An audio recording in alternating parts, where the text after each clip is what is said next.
Hello and welcome to another episode of The Mixing Glass brought to you by Bardtenders. My name is Michael Windsor. I'm your co-host for the evening, and we have another wonderful episode for you. But before we get into that, we have to bring on a little Florida ray of sunshine in my cold and chilly winter. Our fearless leader and host, good old Johnny Dice. Jonathan Mateer. I'm sorry. I just love it so much. You know, we were just at Herd House and you started so strong with the intros. You know, this wasn't a bad one. Not a bad one. I'll never top that intro from Herd House. That one had everything. Yeah, Trey was so impressed whenever he came out of the gate with that. It's fantastic. How are you? I'm good. How are you doing? Man, I'm doing great. Had a fantastic day. Got a group of new bartenders training.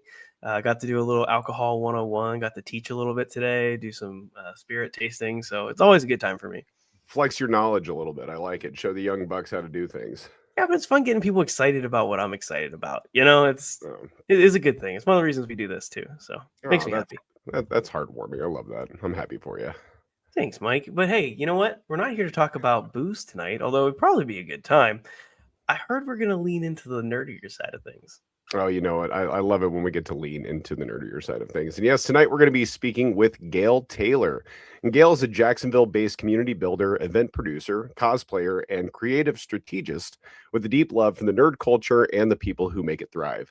Gayle is the event coordinator for WasabiCon, where she designs and executes large-scale pop culture programming, including cosplay contests, themed nightlife events, interactive fandom experiences, and community-driven activations.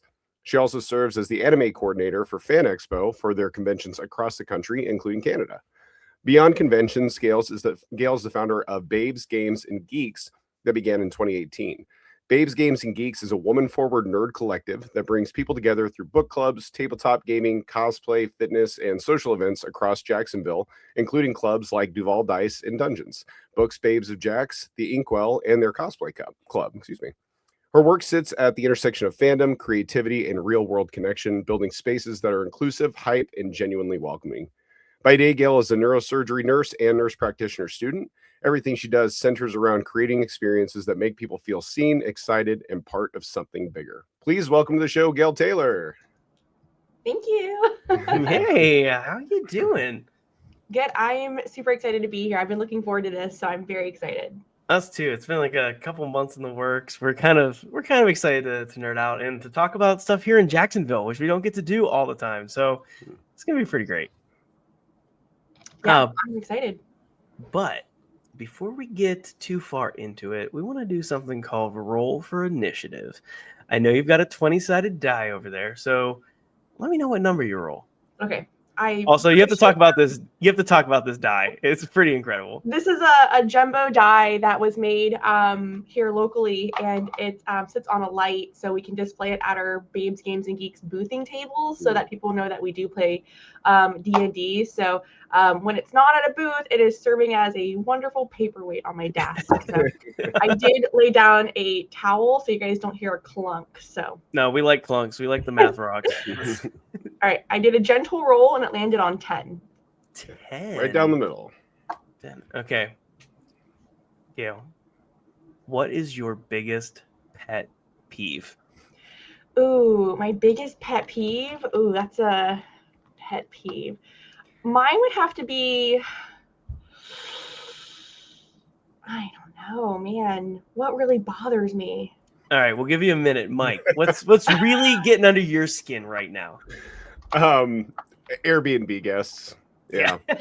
Honestly, it got really cold here this last week, and we had somebody come and stay, and we told them you have to leave the water dripping so it doesn't freeze. They didn't, and then the cabin, of course, froze up. So we haven't been able to rent it out for several days. So what's the core people? What's that? People. I was going to say people that don't follow instructions. Customers, guests. That's my pet peeve. People that are choosing to spend their money with you. Absolutely. Exactly. Yeah. 100%. How dare they? What about you? Is it going to be the soup thing again? No, it's not going to be the soup slurping again. I think for me, my pet peeve right now is whenever you get a case of liquor dropped off in a delivery and someone just pulls one bottle out of it instead of putting them all away, drives me insane. Or like someone needs a sleeve of plastic cups and they just rip a little hole like a mouse and pull one sleeve out instead of just opening the box and putting it away. I think that's my pet peeve today. Okay, fair enough. Gayle, what about you? Okay, so I did have time. So I would say my pet peeve, and it's happened today, where I live in my neighborhood, we have trash days. We put up trash cans, and people that don't put their trash can up by 8 p.m. at night, it kills me. So once a week, I do hit someone's trash can. I love that. If On I'm running late purpose to or on work- accident? on Yeah, accident. exactly. And one time somebody took a picture and posted it in our neighborhood chat, and I said, "Yeah, that was me. I'm so sorry." So I have to understand. So what is the timing of when the trash can goes out? What does that have to do with you hitting them? Typically trash is put out, the night before, and then it's picked up somewhere between 8 a.m. and noon, pretty decently. Pretty standard. So, when I get home at night, people's trash cans are still out, and it's dark. There's not a lot of lights, and I'll hit a trash can. So, I think that's fair. Get some but it's a reflective sigh of stickers, relief you because know? I'm like, oh, I thought that was a person. It's just a trash can. I have never hit anyone. Yeah, okay. There's a disclaimer. That's what we needed. We needed Or that maybe reassurance. you did and you just thought it was a trash I can. know, yeah. He's like, okay, Gayle. Oh my God. Amazing. Okay. Love that. But we're here to talk a little bit about you specifically, not just hitting trash cans in the dead of night. So we ask all of our guests, what's your origin story? And usually it's how'd you get into the world of hospitality? But for you, we're leaning into the nerdy stuff. So we want to know, what was your first convention? We know you've planned them. We're going to talk about that later, but everyone has their first convention that they go to visit. So tell us a little bit about yours and what excited you. Yeah. My first convention was actually in 2016, 2017 here in Jacksonville. I lived at an apartment complex, and right across the street, I could see the Moroccan Shrine. And one day I just saw a bunch of cars, had no idea what it was, and I Googled it, and I saw it was CollectiveCon here in Jacksonville. I went, I had no idea about it, and I fell in love. It was kind of like, you walk and like there's like a lens over my face. I see like amazing sparkles. I see vendors. I see costumes. I have no idea what's happening. Yeah, and from there, I started Googling every convention possible, especially here in Jacksonville. I started going to CollectiveCon, WasabiCon, all the ones around town, and it was like this gateway into this amazing world. Heck yeah. Okay, so I like to ask this question because I think this is a lot of fun. What is your like favorite nerddom? Right? Like if we're talking about origin story, none? Oh, I know what my favorite nerdom. I was saying, yeah. I was like, whoa, my mind just melted for a second. No, I actually get this question a lot. Working in the convention space, because there's so many aspects to it. There's tabletop gaming, cosplay. There's meetups. There's everything. I mean, but my thing is actually video games and tournaments. I used to play competitive ping pong in college. Heck and yeah.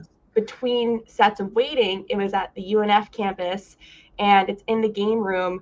I would sit in between ping pong matches and play Borderlands. And that slowly evolved into the gaming fighting arena. And so from there, I've been playing competitive games ever since. So whenever I see video games or there's any talk of video games at a convention, that is like my thing. So I love video games specifically. What are your top video games you're into right now? Number one of all time is Dark Souls 3. Oh, okay. Bit of a masochist. Gotcha.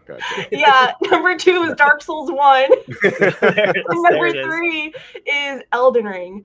I would put in there top Minecraft and Grand Theft Auto 5, but I'm a total Dark Souls. I love being bad at a game, learning the mechanics and getting better. So that's kind of like my thing, is learning the ins and outs and just trying to be a better gamer, if that makes sense. See, that seems to be a theme though with everything you've talked about so far, from playing in ping pong tournaments, right? You got to be bad before you get good, and organizing conventions and learning all the ins and outs, like you said, and everything that goes on. I see a theme here developing for sure. Have you played the Hollow Knight series? I have not played the Hollow Knight series. Nope, not yet. It looks fantastic though. It's a soul. It's kind of like a Souls-like, so I thought you might have been Yeah. on your radar. It's great. Highly recommended. Same vibes. It's a masterpiece for sure. It's been on Mike's mind for like the last couple months. So I still haven't beat it. It's okay. You got to take time. Practice, Mike. Learn the systems. Get better. All right. So, Gayle, you didn't just go to one convention and then start automatically running conventions and things like that too on the backside and organizing. So, what was the gradual process for you? So, say I'm somebody who wants to start getting involved with conventions. What's a great way to start reaching out and connecting with people? Yeah, and conventions, like I said, like when I went, I knew nothing about it. And so in order to kind of get involved, it's important to, just do your own research prior to a convention. You can look up any convention, see their schedule, see their events that are listed. You can plan out your entire day. And one thing I found is that almost every convention has their own Discord, Facebook group, or some sort of social media hub in which they communicate. It's very uncommon, actually, if conventions don't have that. So, Mike, people use Discord. I know they use Discord. Is awesome. Thank you. See, that's the real reason I had you on the show, to tell Mike how cool Discord is. He hates Discord it. person. I ask every person, do you have a Discord? Yeah, you have to. You know how people used to exchange numbers or emails? It's like, no, what's your Discord? Yeah, see, Mike, see, it's just confusing to me. That's all. Okay. Yeah, I fear what I don't understand, John. Oh, okay. It's kind of like when people I feel like Discords are like people's MySpaces now almost, because like I have a Discord and it's labeled and made a certain way, but then somebody else's, it's like hieroglyphics. I have no idea what's happening. Mm-hmm. So I totally understand that. See, Mike, you have ways to go. You have built a very nice Discord, John. All right, is that what you want to hear? Thank you. It is a very nice Discord. That's not what I wanted to hear, but I'll take my flowers. Okay, so you talked about them having these conventions and starting to do your own research. Yeah, do your own research. And conventions are a very great space to talk to everyone. Everyone's wearing a costume, it's funny because I joke, I feel like in real life we all wear masks, but at conventions, Definitely. When people wear masks, they're really themselves. Mm-hmm. And so some advice I give to people when they go to conventions and want to learn more, get more involved, or they're unsure what to do, I walk up to people and say, hi, what's your costume? I love this. What inspired it? My name is Gayle. Now, is everybody like that? No. But that's okay, because it's still a very warm and welcoming place. I've talked and met many people over the years, introverted and extroverted across the spectrum. And I think the one thing that everyone can agree on is how warm the space is. Oh yeah. And I love that greeting too. Like, what's your costume? Tell me about it. Like, people spend a long time working on these costumes to cosplay and dress up. So they're going to tell you most of the time, I'm sure, like in detail, and be very excited. And it's got to be such a positive conversation right out of the gate. Like, that's pretty cool. It really is. And it's a really great time. If you walk in there by yourself, there's no way you're going to walk out without at least meeting one person. Mm-hmm. Yeah, that's fair. I mean, we've met a lot of people that do the other side that aren't usually attendees at the conventions, but sit at the vendor booths, right? We've had 1985 Games, Lenny on the show, and a couple other people, and they talk about how awesome it is that everyone is just excited to see you, and sometimes they know more about your product than you do because they're super huge fans of it, which is kind of a really neat thing to have happen. Mm-hmm. Oh, definitely. So how did you go? So you talked about the communication and organization. How did you begin the conversations to start organizing things, right? Because I think that's the really cool thing. Not everybody goes to a convention and goes, I want to organize this now, right? So what was that spark like? Yeah, and it's kind of how, in starting Babes, Games, and Geeks is kind of like where my story started with everything. It's like the root of everything. I remember going to a convention. I was a girl. I am a girl. I am a girl. And I was by myself. I was in costume, and I was cosplaying Goku. And I love Dragon Ball Z. I have never been past the Frieza arc, which is the That's first crazy. arc.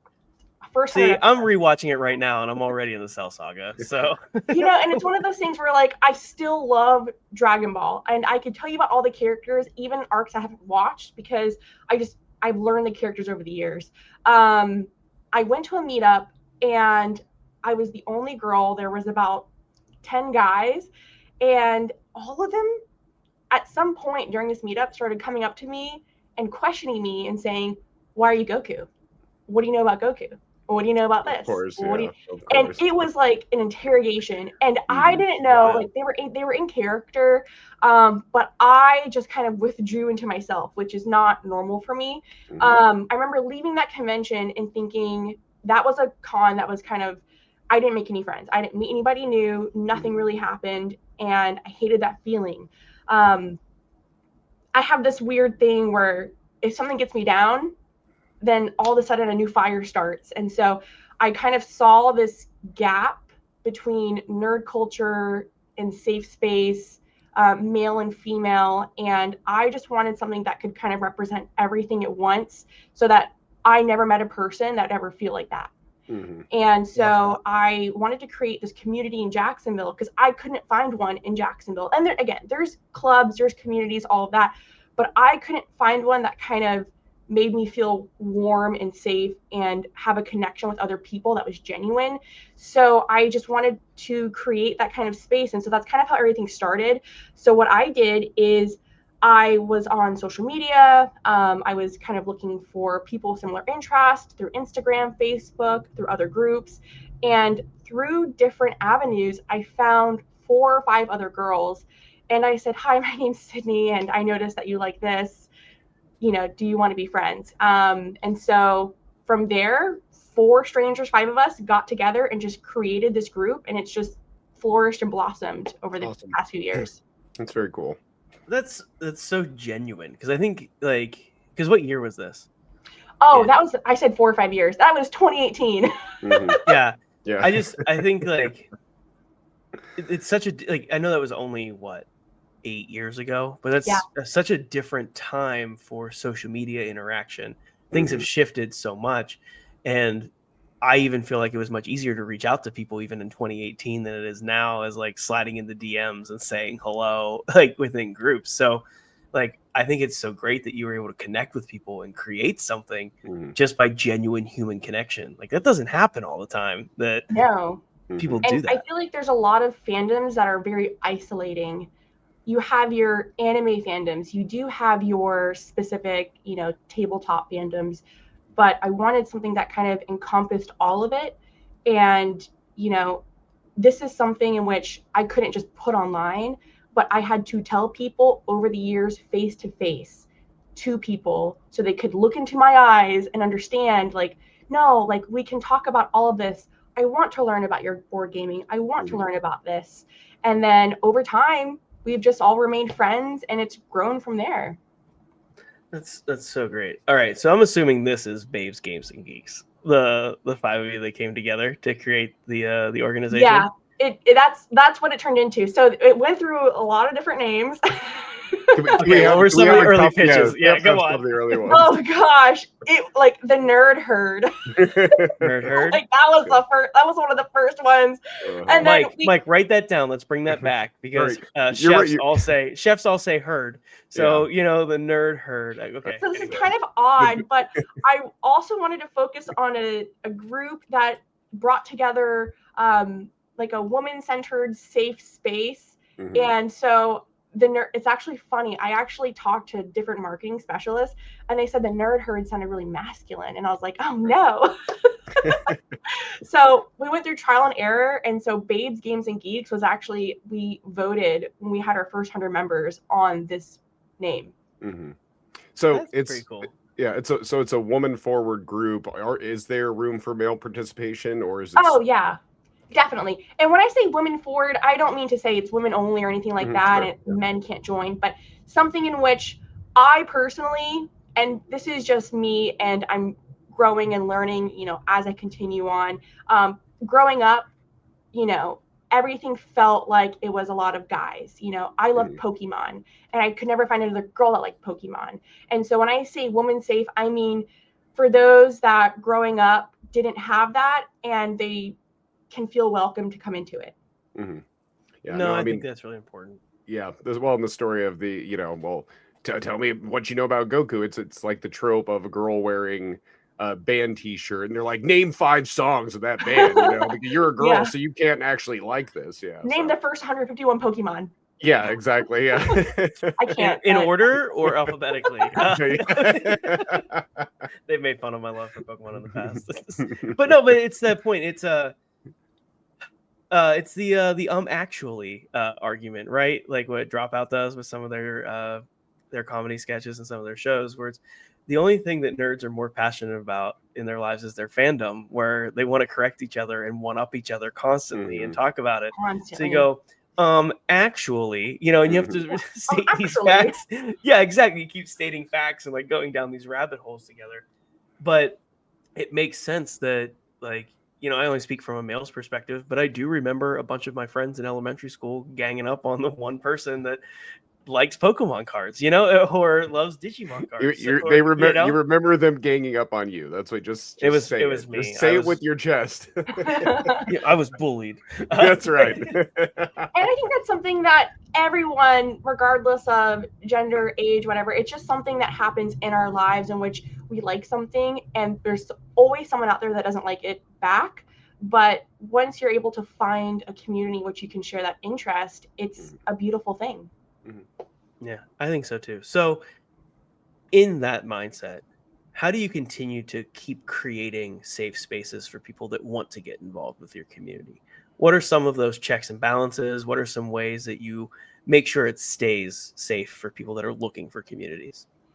So this is something that is very difficult. And in this aspect, it's hard. So creating a safe space, especially in today's climate, it's increasingly challenging because you have to balance both live events, people in person, as well as the online community, which people that don't come out to the live events. Because we have people online in a community, and we have those that, come out and we'll do our club stuff, meetings, whatever. But with how much social media is growing, there's this kind of like shift that's difficult to balance, like accountability and how you say your words. People are able to remain anonymous, and there is still some polarizing behavior in the nerd community. Sure. And it's kind of hard to kind of balance that with the, in person.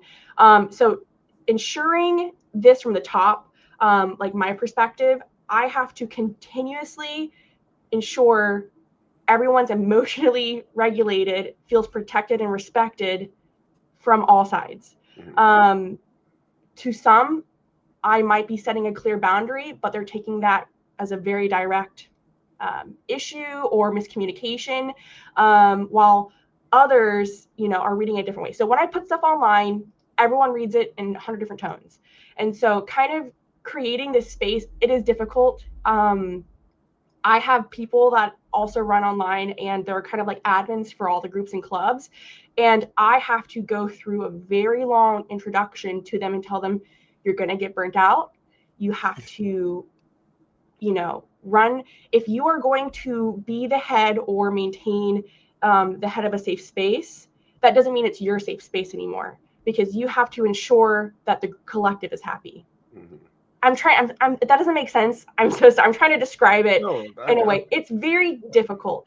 Today's online culture, and as well as in person, especially post-COVID, just the whole thing is very difficult. And so emotionally, it can be very hard and taxing, because I hate making people unhappy.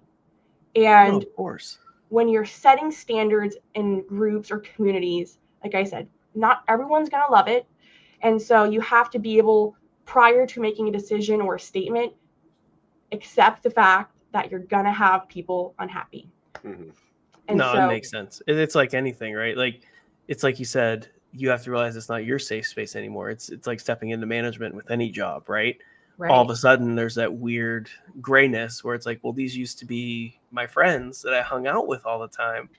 but now I also have the company policy at my back, and they're all exist for the same reason. How do you balance those things? And I think that's the challenge. That's the real challenge of creating a safe space, is that you have both things working in tandem. Yeah, and especially in like community groups or safe spaces like this, in which you're trying to make others happy, you have to set a goal for yourself. And I tell people, when you step into this role, why are you doing it? What are you looking to get out of it? You know, I don't do things for money. I don't do community stuff for money. I've never done anything like that. But my goal, before I started and put everything online and started meeting people in person, I said, what do I want to get out of it? And I said, I want to change one person's life. And that person's life, I want them to be happy and meet somebody, make a friend. I hit that goal day one. You know? And so since then, I don't really have a standard in which I want to like be anywhere. Like, I don't want to be the biggest group. I don't want to be the largest safe, nothing like that. I just want to be a place where people can say, I want to go out and hang out with these people, because they feel comfortable enough to do that. And so we continue to grow, and that's all that matters. And so, like I said, creating the safe space is difficult, but if you're going to do that, you have to understand that it's not going to be everyone's space, and that's okay, as long as you yourself are happy and you're also able to step into the shoes of those you're bringing in. Yeah. Well, because, you know, that's going to be the double-edged sword of trying to have a welcoming space where, quote unquote, all are welcome. Sometimes that's, you know, there are going to be bad actors that come in that are going to, you know, that don't deserve to be a part of that community, unfortunately, or at least maybe they need to do a little bit of self-reflection. So I can understand when you're like, everyone's welcome, but then you've got to actually moderate and check the behavior of some of the people. Yeah. And to have the ability, and I don't have this, you have to have the ability to emotionally regulate and have I call it emotional intelligence. Absolutely. If you see somebody having some sort of disagreement, or it conflicts with what my personal belief is, I have to think, well, that's what they think. How does it affect the group? And what does me saying anything about it change? Absolutely. Yeah. It's the same kind of thing where someone says something to you in an email and you're at work or something like that, and you want to respond immediately, right? It's okay. Probably shouldn't send that email. Let's delete it. Maybe type another one, delete that. You know, taking those 2 or 3 steps back before you actually respond and looking at the big picture, because chances are the way you feel right now isn't how you're going to feel 10 minutes from now, an hour from now, tomorrow, right? So I think you're right. The big picture is almost just as important as those little moments that you share together inside your community.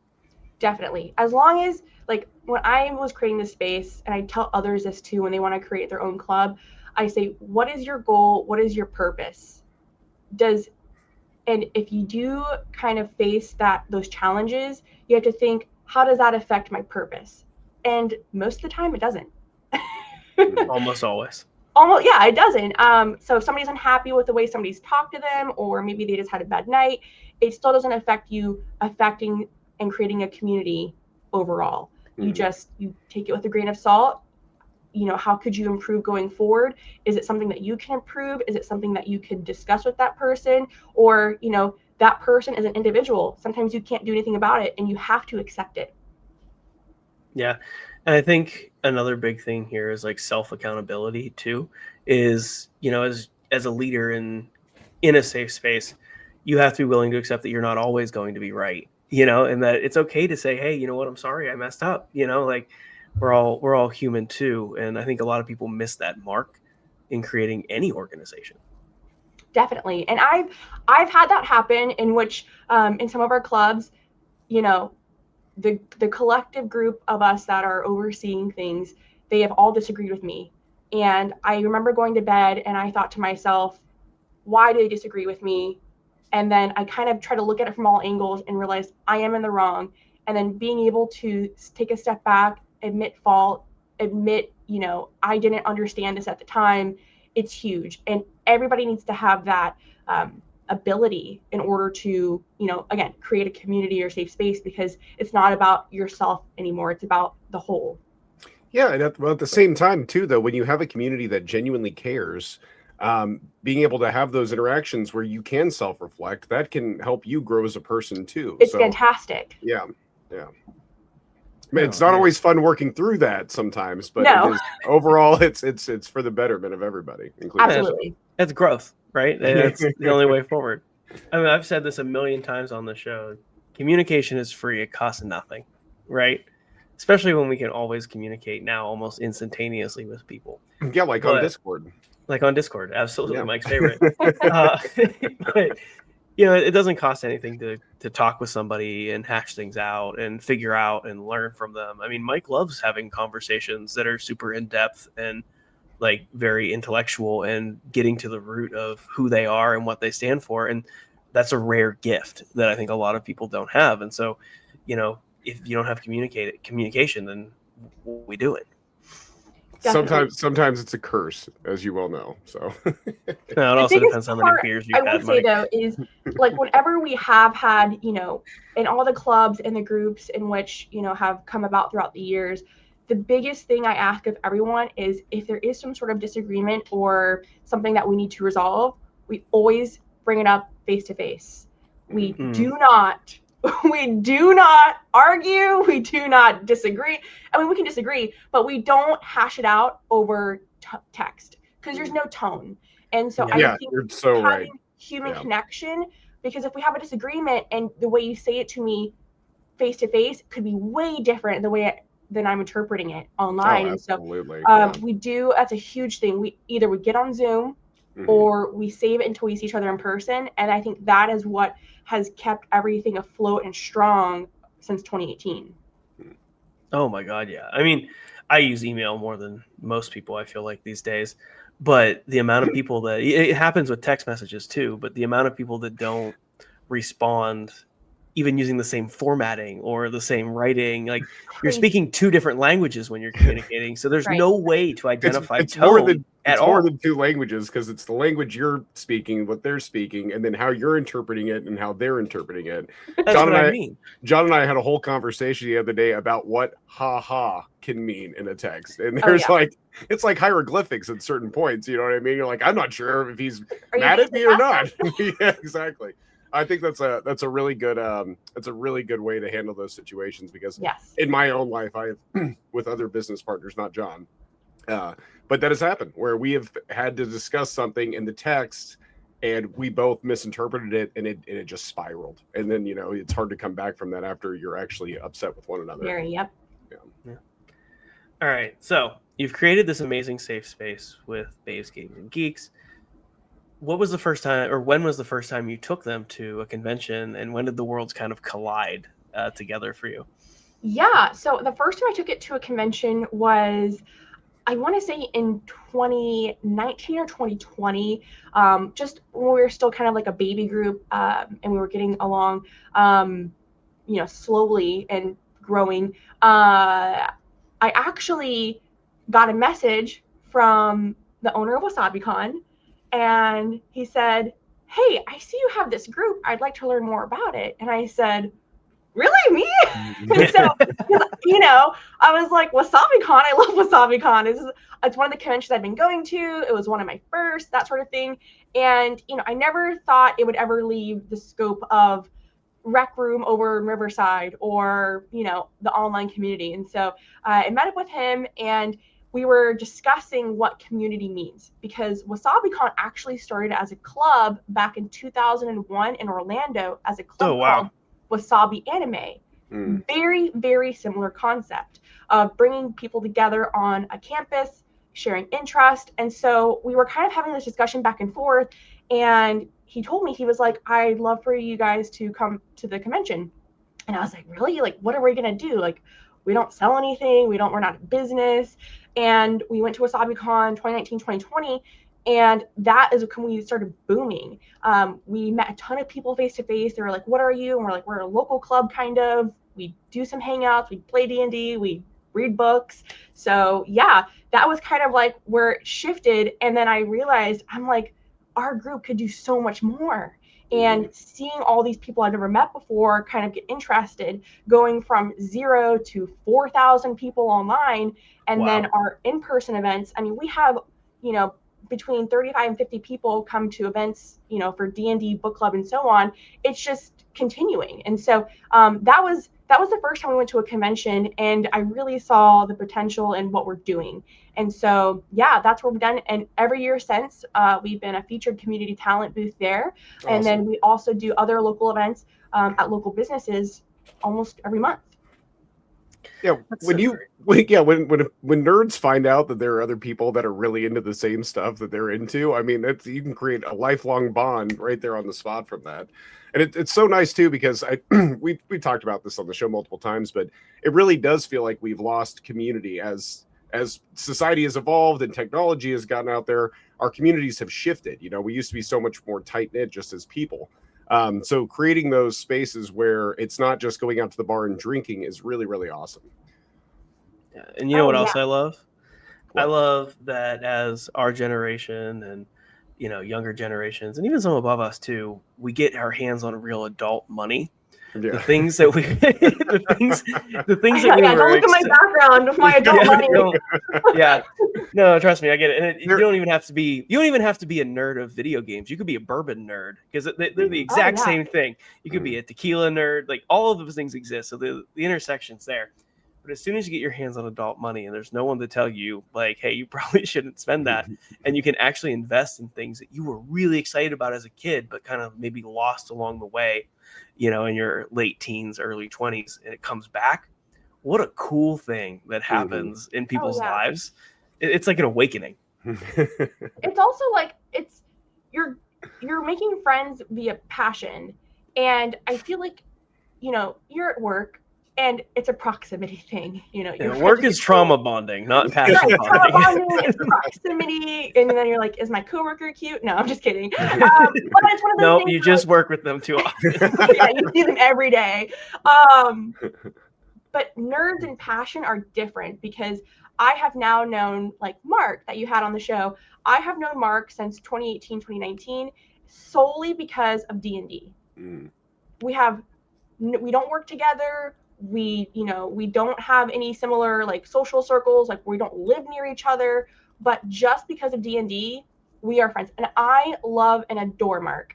And it's one of those things where when you have a friend built and created by passion, it is lifelong. And regardless of your occupation or your gender or anything, you know, where you grew up, how you grew up, it's just, hey, you like D&D? I love D&D. Let's play a game together. And then you're two bards together hanging out. And from there, you're like, oh, it's been 8 years. We've been friends. 100,000%. Also, shout out to Mark, who was on the show. We took a deep dive into Duval Dice and Dungeons.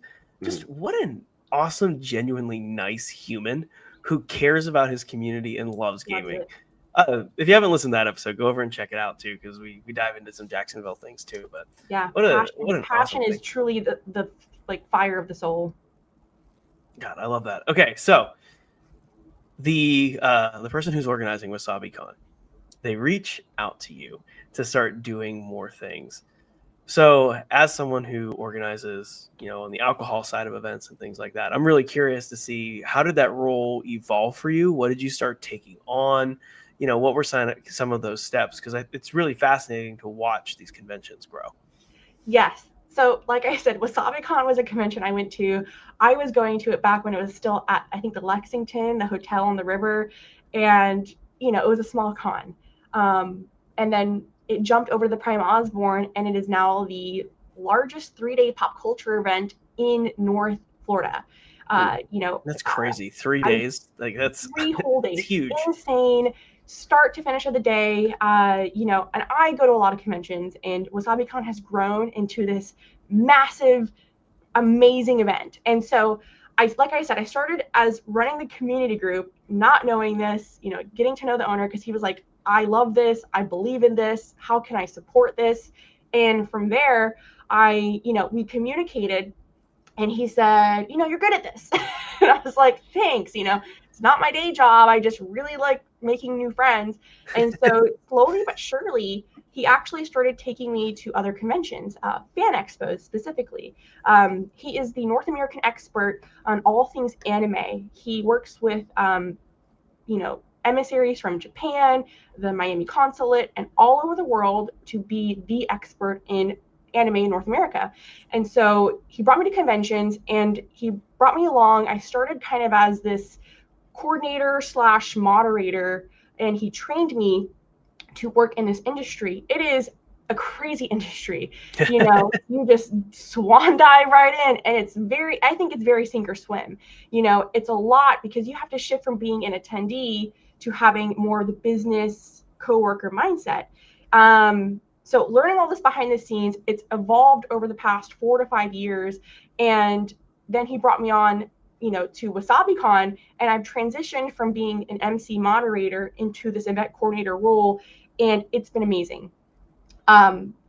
Being involved, seeing the behind the scenes, working on this side of conventions, it's a different kind of fuel and passion, I would say, because I used to go to cons because I'm like, I want to buy everything, I want to see everything. But now running and helping coordinate WasabiCons across the country, I don't want that for myself anymore. I want to look at a child's face and see them be in the most magical place in the entire world. I actually want to see that in everybody's face, whether you're 4 years old or 60 years old, because conventions is for all ages, everyone. And it's a place where once you enter, you no longer have to worry about what's for work on Monday, what's going on Monday, this bad thing happened to me, but you exist solely in this beautiful place that transports you. And so that is what I love to do and see on everybody's faces. Yeah. God. I love your inspiration for doing things. It's like, I just want to change one person's life. It's like, I just want to see a kid smile. Like, as long as you're chasing those kind of passions, you're definitely doing something good in the world. No, it's great. So, we have a lot of people that have been to, listen to the show, have been to alcohol conventions, right? Things like Tales of the Cocktail and BarCon in Brooklyn. So as somebody who, might be planning to go to their first ever convention, kind of like you did back in the day, what are some highlights of things that you can find in general at WasabiCon that people will get excited about and reasons why they should come and attend? Oh, I love this question, actually. I had a feeling you'd like this every day. Not only is it the largest 3-day pop culture event in Jacksonville, North Florida, actually, if you go on the City of Jacksonville website, you'll see we're listed as top 3 events, which we're very proud of. And we won Best Cosplay Event for the Folio 2025 Awards last week. Oh, very cool. Congratulations. Fantastic. Folio's great. One of my former employees is one of the editors and writers over there. So we always support Folio. They're good people. Love them. So we've won this award before. We won it this year. And it is the place for cosplay. Coming and being yourself. We also host the largest tabletop room in North Florida, over 10,000 square feet. And that is Mike, we got to go. We got to go. Tell me if you guys want to go. Just you guys have my information. But yeah, no, it's something which I tell everybody. I say, when you walk into the convention, first thing you want to do is download our app, which we got recently in the past couple of years, so we can just download everything there.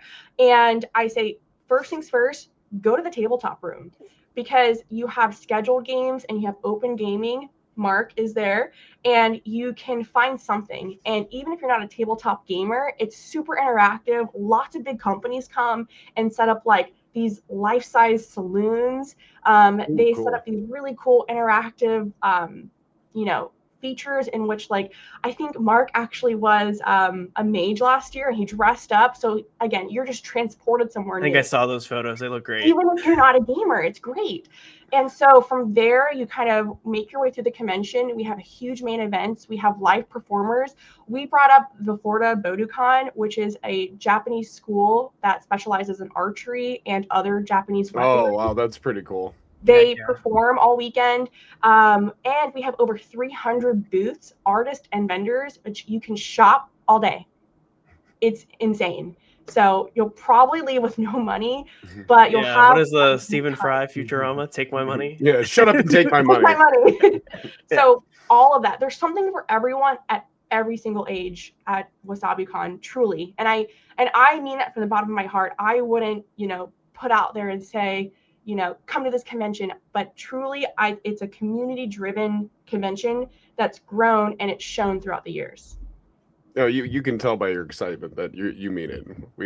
I believe you. I'm sold. We did free tattoos a couple of years ago. Wow. Well, they weren't free, but we did tattoos a couple of years ago, and if you got it, you got a lifetime pass. And wow. if I didn't that's have actually a pretty sweet. That's peer pressure. What are you talking about? I don't know if we did. Mike already has one. I haven't. I'd be covered in little dinosaurs. Oh my god! Yeah, I mean, as bartenders and hospitality people, we love an event with tattoos. Like, it's a real thing. We were just at Herd House, and there's a tattoo artist there. Like, oh, awesome! It's a whole thing. I love that. All right, I want to flip the script on the other side, right? Yeah. What if I'm a brand or a company that wants to be at WasabiCon and attend and set up a booth or a vendor? How do I get in touch with somebody other than just sending an email to contact at or whatever the event email is? Yeah, so the website has various emails. Pretty much almost all of them will direct to myself or like one of the coordinators. And we are like kind of psychopaths. We're always on our computers and we work those odd hours. So you will get a response. And then you can also, our business phone's listed and it goes to myself or another coordinator. And I was going to say, it goes to your cell phone. I knew it was coming. You can call, text, email, DM. There's every way in which one person can be contacted, we can be contacted. And so I love especially working with local companies, and I highly encourage, because we have a variety of things. Like we had, for example, Keg and Coin sponsor our cosplay contest last year. They donated $500. And so that was really cool. Main event. We worked with other local companies. A lot of gamer supplement companies sponsor our gaming contest. And so there's a lot of prizes given out there, but there's a lot of different things we do. And so working with locals and then bringing businesses, we would love to incorporate some way, somehow, because it's about community. So why would we not want everyone there? And, going back to community, it's something in which I'm actually preparing. We're going to be at the Donna Marathon all weekend, hanging out with all the racers, seeing everybody. And so we also do those local events. We work with the Jax Iceman. We did AEW last year. We're working with the Jax Jumbo Shrimp. So we're very involved. You kind of have to be, though. And I expect nothing less after the amazing conversation we've had and how excited and how much you want to change people's lives for the better. Like, of course you have to have everybody included. That's what this is about. I got one little teaser for you before we ask you our final question for the episode. What is the next event people could attend? Yes, so we actually have an upcoming convention. It's WasabiCon New Orleans. It's May 22nd, 23rd, and 24th. It is our third year going into New Orleans, and we have grown so much that we have made it a 3-day show this year. Last year and the year before were 2-day shows because we want to kind of see the growth, explore the city. But this year we've expanded to 3 days. It is so much fun. It is hotel-based. We're only a few streets over from Bourbon Street, and it's definitely a convention in which this year there's a lot in store. And one thing I could say about as a teaser for both New Orleans and Jacksonville is we just recently got Arta Wigs to sponsor our costume contest. So very cool. For costumers, they're a huge wig company. That's pretty cool. I even know the name of that one, and I don't cosplay. So that's actually. I wanted to ask if you'd ever cosplayed before. Do you even dress up for Halloween? I wasn't a big. Okay, I'm gonna tell a story here. I think it's worth listening to. You can tell me to shut up if it's not. I loved Halloween as a kid, but then I got forced as a child to dress up for newspaper ads for my dad's business, where my sister, myself, my mom, and then all the employees had to dress up in Halloween costumes that we didn't get to choose. And they would take pictures of us and put us in the local newspaper. Oh, and so everyone did they bring this up when they were bullying you about Pokemon. It's not connected, but like all of like the kids in my class's parents would clip out like pictures. This is an era where being in the newspaper was a big deal. So like your classmates would bring in like newspaper clippings that like the parents had laminated, or God. So everyone's talking about it and everyone's passing it around at school. So it kind of killed You traumatized whole you. it traumatized me. So I'm very I'm very sorry, happy to live buddy. in my role playing space and playing D&D because All right. I wear No, that's that's very sad. I'm sorry that happened to you. Gail, what's the next cosplay that you're excited about?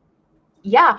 Cosplay wise, I don't cosplay as often anymore, but myself and my cosplay partner, Elise, we actually are going to be making Showgirl, Predator, and Alien. Oh, okay. that is Heck yes. incredible. That's good. Oh, We I want to actually, see so we that. cosplayed back for Holiday Matsuri in December, and we did Showgirl Sailor Scouts, and we were like, well, we spent some time on these, so we ended up winning a couple of competitions on accident. And so That's the we best way said, to win. okay, we will make one costume this year, Showgirl Alien versus Predator, because we Oh, really that's want to get on great. stage and fight each other. Oh my God, that's incredible. All right, so I are love you this. are you Alien or are you Predator? So I'm going to be Alien, Nice. and she's going to be Predator, because I think she already has a lot of the parts. Not sure Just why. laying around. I got some Predator parts in my house. I love that. Yeah. So Elise, she is also the marketing coordinator for WasabiCon, and so we go back and forth all the time on ideas and how we can do things. But she's very creative, does a lot of cosplay, and so highly recommend watching the social media this year, because at some point we will be posting the photos and cosplaying that. I love that. That's great. Hell, I'm glad I asked that question. That was worth it, Mike. That was a good one. Oh, it's just also we had to pick it up from your sad childhood trauma story too. Okay. Somebody resonated with that. All right. I did. Believe it or not, I did. That was great. I would have been your friend, buddy. I wouldn't have made fun of you. Thanks, Mike. That means the world to me. All right. We ask every guest who comes on the show, what's your favorite shift? But for you, we're going to pivot a little bit. So we want to know what your favorite memory at a convention is. What's your favorite moment? Tell us a little bit about that. Oh man, there's so many favorite moments. I would definitely say my favorite moment at a convention had to have been, I want to say it was WasabiCon 2024. And this is kind of an odd memory, so it might throw you for a loop. No, but we're ready. As the convention was approaching, a hurricane was approaching. And, we're all biting our fingernails, especially those of us behind the scenes. And it turns out, our owner's house got devastated by the hurricane. Oh, no. Because he lives in South Florida, devastated by the hurricane. A bunch of vendors could not drive up because all the highways were covered. And it ended up that we wouldn't be able to put the show on for some outside, forces that out of our control. Mm-hmm. And so we had to make a devastating call in which, and this is something that we didn't plan for. No, we had to then postpone the convention. And we're talking about disappointing thousands of people. Hundreds of vendors, those that drove up, everyone's affected from all sides.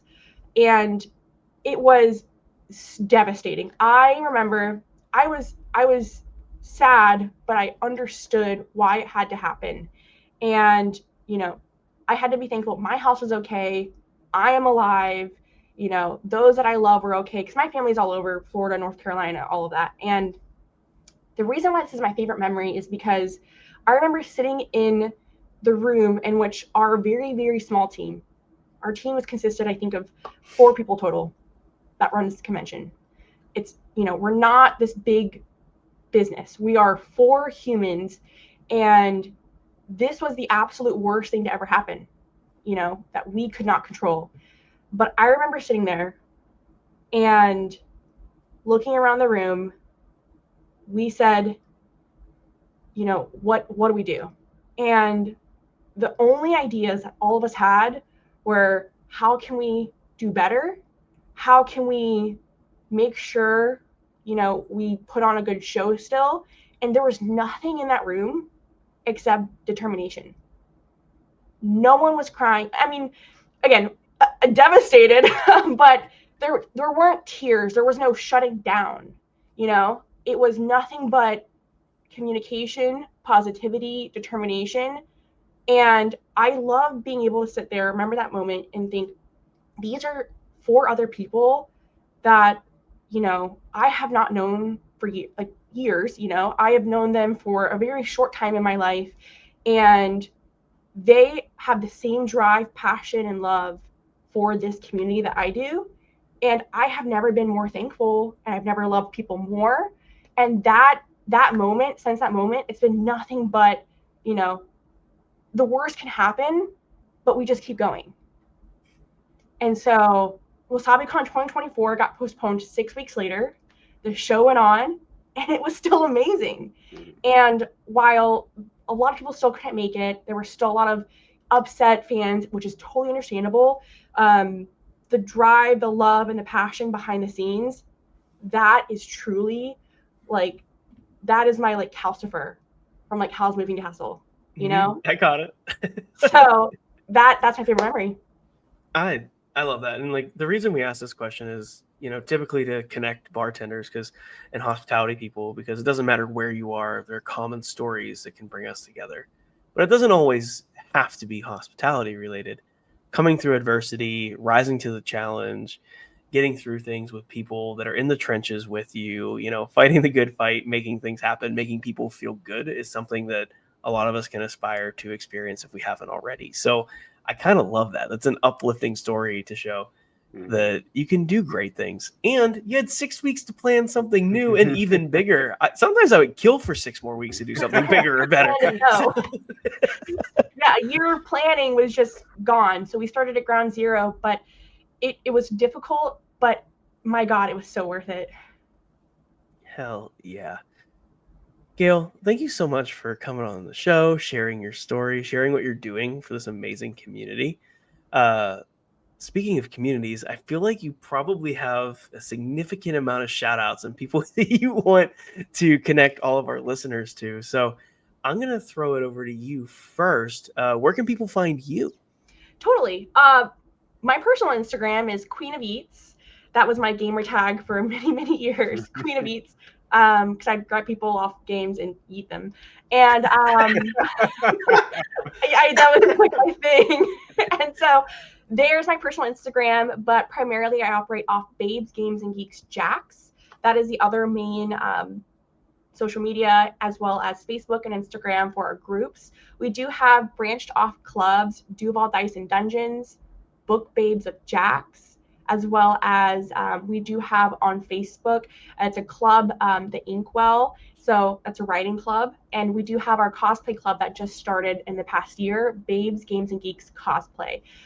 So we try to create things and encompass all things love and nerdy, but definitely Babes, Games, and Geeks Jax kind of is the umbrella. But that's definitely it. I hope that everybody can check it out and love it. And I truly think you guys do amazing work too in the community. I love following everything and seeing all the podcasts. So I can't wait to see more. It's been fun. It's we've been talking about this too, about how fantastic it is to start connecting with the local community a bit more, because we live in this isolated bubble where we're all recording online, playing D&D and doing episodes. We go to conferences and do stuff, but it's sometimes we forget that you have to water the roots of the town that you live in and the city you live in. And it's been really great starting to connect with all the people here in Jacksonville, whether it's having you on the show, Mark on the show, playing D&D at Manifest with Quest End Whiskey and doing some really cool stuff and just getting people at a table hanging out together. It's been really rewarding and just such a cool thing. Mike. Well, yeah, this is great. I really appreciate it. Absolutely. Mike, what about you? You got any shout outs tonight? Yeah, I mean, how could I not shout out Herd Card Game on an episode like this tonight? Another game. You don't have to be a nerd to play it, but it does help. But it's a community for misfits from the service industry that Chandler is creating with Herd Card Game. It's a lot more than a game. She really is building a community and has a lot of similar passion about it that you do as well, Gayle. So definitely want to shout that out. You can follow that at Herd Card Game.